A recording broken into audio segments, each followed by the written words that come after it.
Padre Pio bateu a portinha do confessionário na minha cara.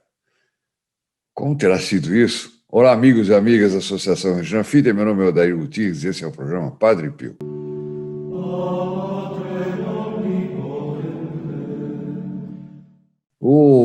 Uma das táticas do demônio, evidentemente, na hora que a pessoa toma a decisão de se confessar, de limpar os pecados, etc., é começar a colocar dúvidas na pessoa, né? Colocar dúvidas, não, mas esse padre é conhecido, vai ficar mal para você, ou será que ele guarda segredo mesmo de confissão, né? Ou ele vai lhe dar uma bronca, ele vai lhe tratar mal, e o demônio enche a pessoa dessas coisas, né? E a pessoa vai procrastinando, quer dizer, ela deixa para amanhã, para depois, deixa para encontrar um outro padre, deixa, sei lá, mil hipóteses.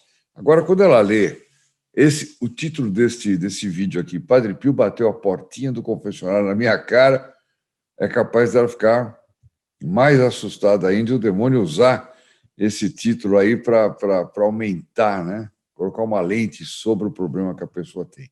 Mas nós vamos ver aqui que é totalmente diferente, é uma coisa fantástica. O Padre Pio tinha um dom para fazer isso. Não é qualquer padre que pode fazer o que o Padre Pio fazia, né? Na hora de tratar das almas. E nós vamos ter um trecho aqui do Padre Pio, Santo Terceiro Milênio, do livro Chesca, que já me deu tanto subsídio para tanta coisa aqui, mas ele conta uma história muito interessante que eu vou contar primeiro para vocês. Um dia chega a San Giovanni Rotondo o escritor Pietro Bargellini, deve ser Bargellini, eu não sei como é que pronuncia. Espera encontrar um frei de olhos virados para o céu, a testa iluminada, os braços abertos ou cruzados sobre o peito, né? Então, assim como como são representadas várias imagens, né? Católicas a partir do período sulpiciano, sobretudo, em que as imagens, às vezes você pegava um grande guerreiro, né? Um santo que tinha se notificado, tinha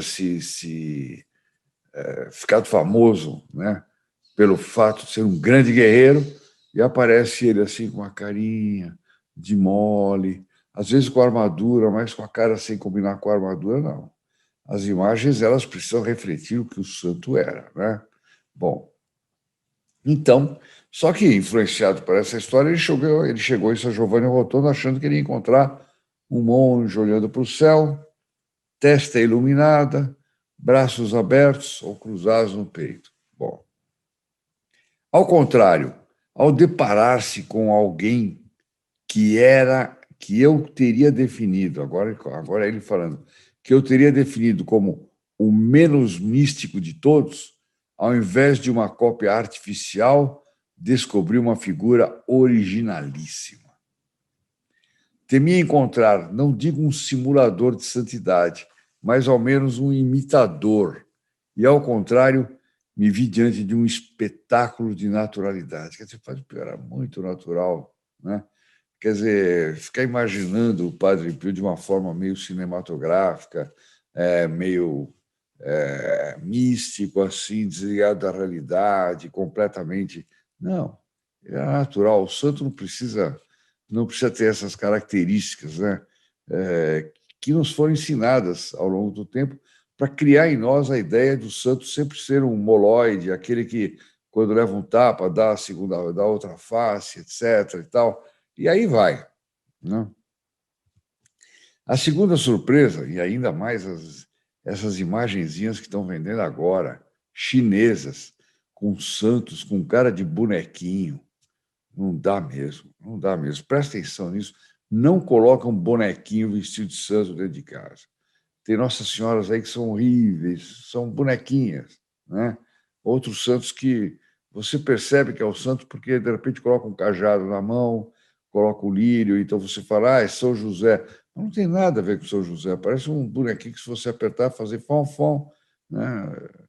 Tome cuidado com isso, sabe? Porque isso aí acaba passando para nós uma mentalidade totalmente distorcida do que é um santo.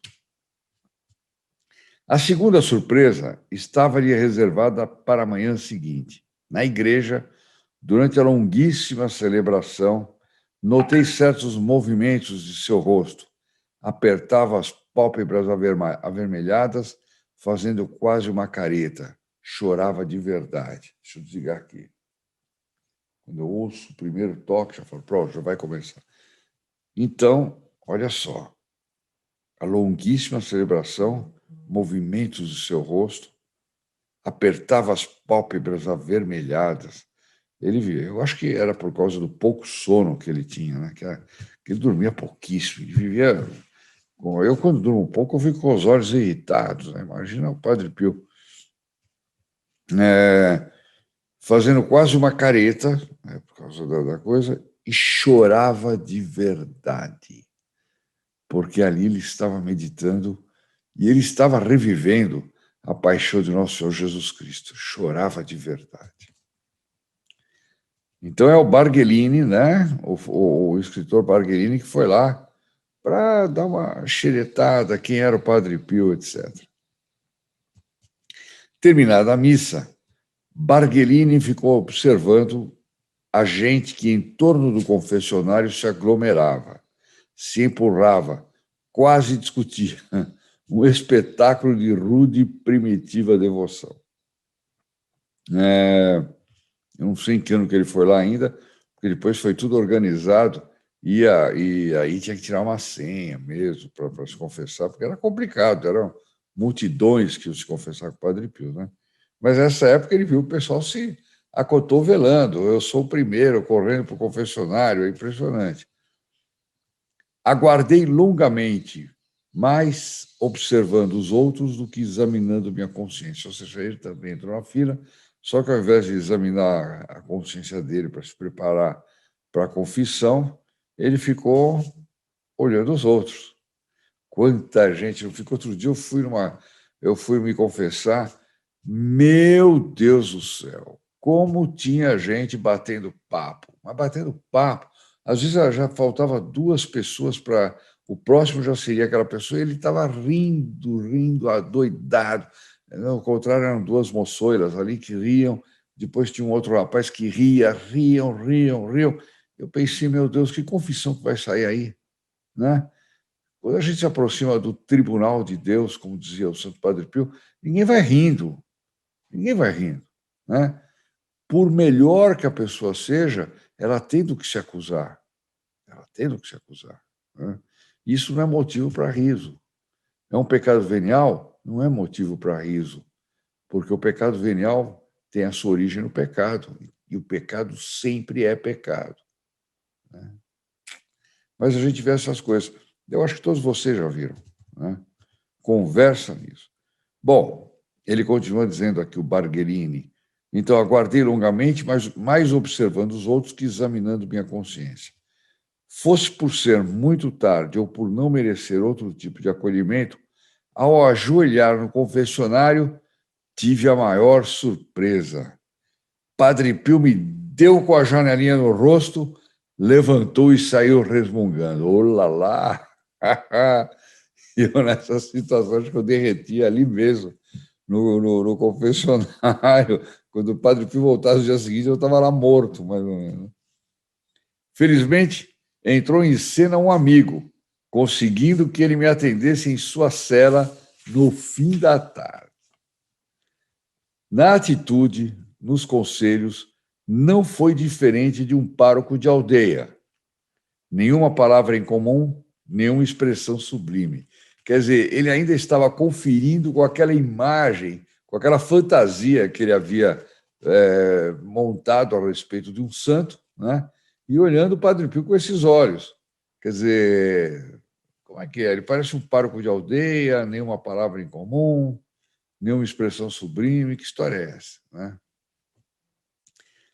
Lembro-me que, ao me acusar das excessivas preocupações com os filhos, ele me bateu no ombro e disse: coragem, os filhos não são pregos.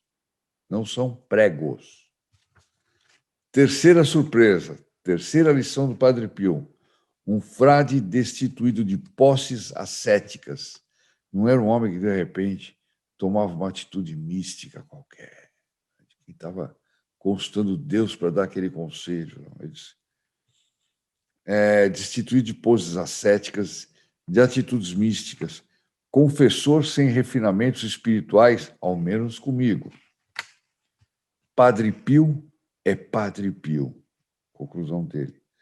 Santidade à parte, é um homem capaz de suplantar todas as previsões e desmentir todos os preconceitos. Quer dizer, o Padre Pio, no fundo, por causa da leitura das consciências, percebeu que ele tinha uma ideia totalmente equivocada de santidade, uma ideia completamente romancesca, fantasiosa do que era um santo, né? Etc. E provavelmente por isso teve essa sessão pedagógica com ele. Ele vai ver o que é um santo, né? Padre Pio é Padre Pio. Já li isso aqui, né? Santidade à parte, é um homem capaz, já li. E ele termina dizendo assim: sua autenticidade, sua originalidade e genuidade estão fora de discussão. Acima de qualquer suspeita estão a sinceridade da sua alma e o poder do seu espírito. Isso dito por um escritor que havia, horas antes, levado a janelinha do confessionário na cara, né? Mas olha que apostolado do Padre Pio. Como o Padre Pio sabia atuar com as almas, né? Esse era um dom também que ele tinha. Ele sabia como atuar, como... De repente chegava uma pessoa cheia de pecados, mas ele percebia um arrependimento muito forte, a pessoa querendo se confessar de verdade, ele era ultra paternal, atendia, livrava a pessoa do pecado, que era o que ele mais gostava de fazer, né? Libertar as almas.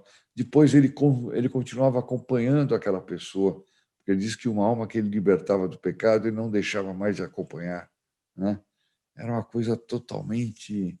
uma multiplicidade de atitudes, todas elas correspondentes à necessidade daquele penitente. Era uma coisa maravilhosa. Bom, meus amigos, com isso eu termino dizendo, se vocês gostaram desse vídeo aí, não deixe de dar like.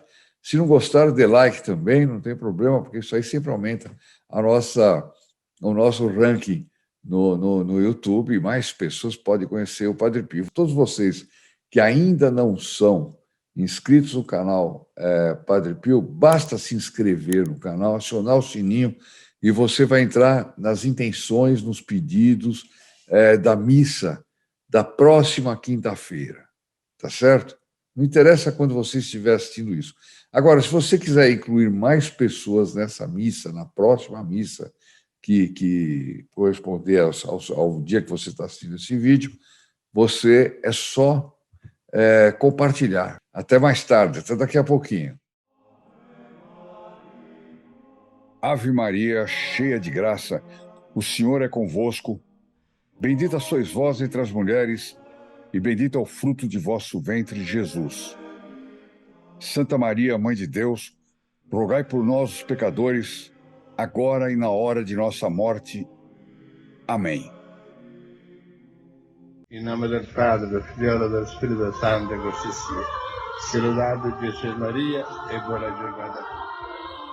Lembre-se, o demônio não quer você como filho protegido do Padre Pio. Ele sente que isso enfraquece sua influência nefasta sobre você e sua família. E para te manter longe do Padre Pio, ele age através de muitas estratégias. Vamos revelar as 4 principais que já detectamos. Primeiro, depois de decidir-se por ser um filho protegido, ele provoca algum tipo de distração que lhe impede de fazer a inscrição naquele momento. Você fecha aquela janela do computador ou do celular e talvez nunca mais volte. Segundo, você deixa para depois, quer estudar melhor e com isso vai protelando. Você perde graças incríveis, como é o caso da missa semanal pelos filhos protegidos do Padre Pio. Cada semana que você protela é uma missa perdida. Em 2 meses serão 10 e assim por diante. Nesse exemplo, Satanás já ganhou 10 batalhas pela conquista de sua alma. Ele também procura exagerar o valor de sua contribuição e que isso vai lhe fazer falta no dia de amanhã. E que você deve pensar bem, pensar 2 vezes, como se você não pudesse suspendê-la a qualquer momento. Quarta, o demônio lhe engana sugerindo que você já fez muito pelo Padre Pio, afinal, Você já assiste e compartilha vídeos, dá likes, reza para o Padre Pio. Para que fazer um esforço a mais e ajudar a salvar muitas almas? Salve a sua alma e pronto, ele lhe sussurra. Como resistir, como ter certezas, como começar logo a receber as graças concedidas aos filhos protegidos do Padre Pio? Peça ao seu anjo da guarda que lhe ajude a enfrentar essas tentações assim que elas aparecerem. Inscreva-se logo no grupo Filhos Protegidos do Padre Pio e testemunhe você mesmo o que acontecerá daí em diante. E surpreenda-se com tudo que vai acontecer durante essa chamada. O Padre Pio lhe convida e espera a sua chamada.